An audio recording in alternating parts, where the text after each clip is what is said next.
vais commencer par une simple citation, une citation de Hannah Arendt. Peut-être vous avez entendu parler de cette femme, qui est une politologue, qui a écrit énormément de livres, et qui dit tout simplement « Personne n'a le droit de justifier ses actes par des morts ». Pour moi, c'est une phrase manifeste. Alors, le premier chapitre est un chapitre que j'ai appelé « De l'administration ». Pourquoi j'évoque l'administration? Parce qu'elle est omniprésente et dirige le pays. Alors, comment on a fait en France? Eh bien, ce sont les grands commis de l'État. Le plus connu, vous en avez entendu parler, c'est Louis Armand, mais aussi, et c'est comique, un certain Étienne Hirsch. Peut-être ça vous rappelle quelqu'un, je ne sais pas. Et donc, ces hommes ont fait passer cette administration comme visionnaire, innovante, avant-gardiste. Et depuis ce temps-là, on a gardé cette image de l'administration. Cette administration, elle a été centralisée. Et puis, il fallait justement que les gens qui étaient dans l'administration, attention, je vous expliquerai la différence qu'il y a entre l'administration du haut et l'administration du bas. C'est pas la même chose. OK? Et les gens qui sont dans l'administration du haut, il fallait qu'ils soient ensemble. Il fallait qu'ils étudient ensemble.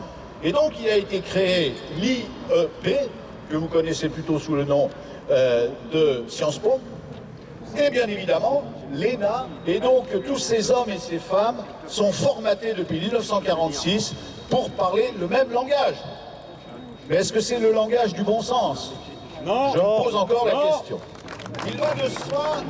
Il va de soi que ces gens-là, je ne les confonds pas avec les actifs travailleurs, ceux qui bossent dans les hôpitaux, ceux qui essayent de gérer un petit peu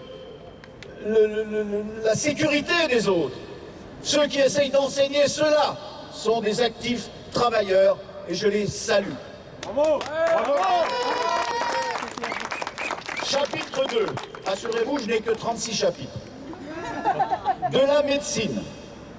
Être médecin, dentiste ou sage-femme, vous savez comment on fait? On appelle un homme sage-femme? Exactement, c'est un maïeuticien. Bravo, vous avez gagné un porte-clés.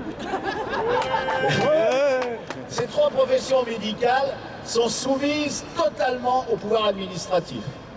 Je vous rappelle les propos courageux des docteurs comme le docteur Maudru, n'est-ce pas, que j'évoquais il y a une quinzaine de jours et qui expliquait justement la libre prescription des soins et des remèdes qui peuvent guérir les patients et qu'on enquiquine bien évidemment. Eh bien, figurez-vous, donc c'est ça, les médecins, ils ne peuvent plus prescrire. Ils sont ligotés à l'administration, ils sont devenus des dispenseurs de soins rapides, très vite reliés par les hôpitaux publics, eux-mêmes gérés par l'administration, et pour ceux qui y travaillent, remplir de nombreux formulaires et ne plus pouvoir prescrire les remèdes qu'ils désirent donner aux patients. Voilà où on en est. Les diverses cotisations, URSSAF, ACEDIC, retraite, etc., je ne parle pas de la dinguerie des feuilles de paye, s'ils ont du personnel, remplir des documents de la sécurité sociale pour lesquels, Dieu merci, ils sont désormais aidés par l'outil informatique. Oui, mais qui les surveille d'autant plus facilement. Ce qui oblige à gérer leur cabinet, faire un maximum d'actes pour payer tous ces frais. Volontairement, je ne parlerai pas de la retraite de ces courageux professionnels, qui est un scandale. Et s'ils désobéissent à la doxa ambiante, ils sont menacés de déconventionnement par toujours la grande sécurité sociale, qui a tous les pouvoirs. De plus, le Conseil de l'Ordre, parlons-en du Conseil de l'Ordre des médecins, on les voit agir en ce moment. En prison. Le Conseil de l'Ordre va les menacer d'exclusion, et ils ne pourront plus travailler. Et Big Pharma dans tout ça. Mais c'est très simple, dès qu'un apprenti médecin, ce que j'ai été, circule dans les services hospitaliers, Big Pharma arrive. Vous avez des visiteurs médicaux, et ça c'est mon expérience personnelle. Et s'il y a un médecin dans l'Assemblée, je l'invite à venir vers moi pour dire la même chose. Big Pharma arrive, les visiteurs médicaux arrivent. Vous êtes un petit étudiant, on vous met du docteur long comme le bras. J'aurais dit non, vous voyez, là il y a marqué étudiant, je ne suis pas docteur. Oh mais c'est pas grave, vous serez un jour un docteur. Et ils donnent des échantillons de remèdes, de machins, de trucs comme ça. Et le plus juteux, je vais vous dire ce que c'est. À l'époque où on faisait son service militaire, tous les médecins, dentistes, pharmaciens étaient à Libourne. Et Big Pharma nous faisait des conférences extraordinaires du côté de Saint-Émilion. Vous pouvez vous douter de ce qui se passait à la fin de la soirée. J'ai jamais bu autant de ma vie. Chapitre 3 de la prévention. Il faut quand même que j'amène des idées positives. Alors face à ce tableau peu encourageant et qui tente d'expliquer pourquoi nous en sommes arrivés où nous sommes, il reste seulement d'abord à se méfier des propositions de l'État. Et nous protéger, également protéger nos enfants et nos petits-enfants. Du masque. Apprendre aux enfants, lui il n'a pas envie de porter un masque. Hein.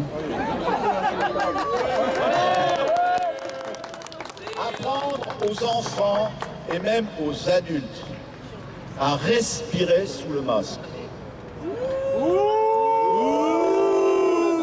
Attention, c'est une technique importante, parce que parfois vous serez peut-être obligé, pour des raisons X, Y ou Z que je ne connais pas, de porter un masque. Alors apprenez à respirer. Vous inspirez avec le nez, vous expirez avec la bouche. Et ça, c'est fondamental. Pourquoi? Parce que dans le nez, vous avez des tas de petits poils qui enlèvent toutes les saloperies, les impuretés. Vous avez des produits anti-inflammatoires, vous avez des produits antiseptiques, vous avez énormément de choses dans le mucus nasal. Donc, utilisez cette technique. Et surtout, apprenez-la à vos enfants, puisqu'ils sont obligés de porter un masque pour aller à l'école. Et l'idée du masque pour les enfants, excusez-moi, mais c'est pas une bonne idée. D'autant que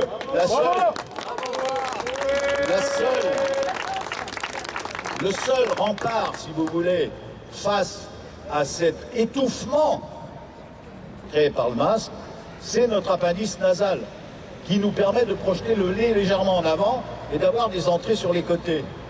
Et donc on peut inspirer quelque chose, et comme on filtre, il n'y a pratiquement aucun danger, surtout en extérieur. On est bien d'accord. Quand je vois des gens qui conduisent leur voiture tout seuls avec un masque, j'ai envie de m'arrêter pour leur dire et en vélo, encore mieux. Et en ski de fond. Et en ski de fond. Mais oui, en raquette. Mais oui, mais c'est extraordinaire de les voir. Non mais il faut les filmer parce que c'est vraiment du comique. Bon. Retenez simplement cette idée toute simple, avec un masque, et même d'ailleurs sans masque, inspirez avec le nez et expirez avec la bouche. Ça c'est la base. D'accord? Ce que les Indiens appellent le prana.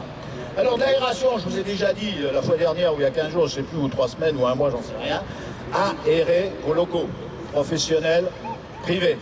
Aérer, aérer, aérer, aérer. Et puis utiliser par exemple des générateurs, des petites pulvérisations d'huile essentielle, de plantes. Il y a 50 000 huiles essentielles anti-infectieuses qui marchent très très bien. Okay, c'est d'ailleurs diffusé dans l'atmosphère merveilleusement bien, ça fonctionne, n'hésitez pas. Enfin, et pour terminer, le diagnostic précoce. Et là, il y a un outil qui devrait être dans toutes les familles. C'est bien évidemment l'oxymètre de pouls. Ça coûte 3 francs 6 sous. Et ça va vous permettre de mesurer cette fameuse saturation en oxygène, puisque lorsqu'on a un problème, si vous voulez, type infection pulmonaire, là, une des choses qui va se passer, c'est qu'on va avoir une baisse d'oxygène par augmentation du gaz carbonique. C'est ce qu'on appelle l'hypercapnie. J'essaye de ne pas trop vous enquiquiner avec des termes un peu médicaux. Mais donc ce petit appareil va vous donner votre saturation en oxygène, et c'est un premier outil de diagnostic précoce. Utilisez-le. Et je crois savoir, Philippe me l'a dit, ou Dominique me l'a dit, qu'il y a quelqu'un qui est là pour tout à l'heure vous montrer ce qu'est un oxymètre de pouls. Alors profitez-en, allez vous faire tester. Hein. Les valeurs, elles sont simples. Au-delà de... Alors, mon gendre m'a dit tout à l'heure, arrête de parler des 90, les gens ne vont pas suivre, dis-le en 90. La Révolution française est passée par là, alors je vais vous parler français si vous êtes d'accord. Entre 95 et 99, c'est top, il n'y a aucun problème. Si vous êtes en dessous de 95, faites faire un test. Et là, on va parler des tests, je vais vous dire lesquels il faut faire. Pour un enfant, en dessous de 95, c'est mauvais. Pour un adulte, en dessous de 90, c'est hôpital. Donc vous voyez déjà, vous avez une sélection qui se fait. Rien qu'avec ce petit appareil qui coûte 3 francs 6 sous. Et achetez-le. Normalement, plutôt que de vacciner, le gouvernement ferait mieux de distribuer les oxymètres à tout le monde. Enfin, ça, c'est une autre histoire. Ok.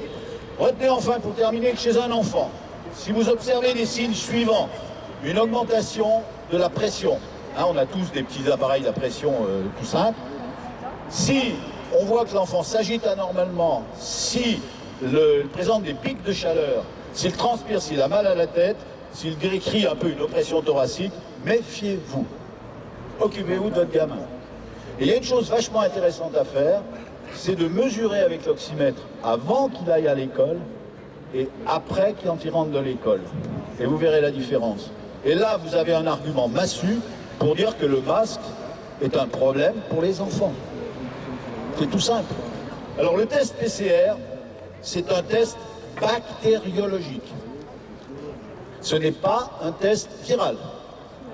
Ça veut dire que pour essayer d'aller voir des virus, on va être obligé de multiplier, et encore de multiplier. Alors arbitrairement, ils ont décidé qu'ils multipliaient 40 fois, mais au bout de 40 fois, on va voir n'importe quoi. La moindre des saloperies qui passe là-dedans, hop, c'est noté comme Covid. Alors en Suisse, ils ont accepté, en disant que c'était effectivement un excellent test, le test antigénique. Et ce test antigénique est à mon avis extrêmement fiable. C'est celui que je fais quand je passe la frontière. J'ai pu le montrer 2-3 fois à des policiers qui m'ont dit « Ah ben dites donc, vous au moins, vous savez faire des tests, c'est bien, c'est super. » C'est un bon test, facile à faire, ça prend 3 minutes. Il faudrait faire des tests comme ça, plutôt que d'aller faire du PCR. Et pour finir, je vais citer la phrase d'un certain Fritz Bauer. Alors vous croyez que je cite beaucoup des Allemands, mais ils disent des choses intéressantes. Qui a dit « Il y a certaines limites dans la vie qu'il ne faut jamais franchir. Il arrive un moment où on nous demande de faire quelque chose qui est contraire à la dignité humaine, et la seule réponse que l'on doit donner, c'est non.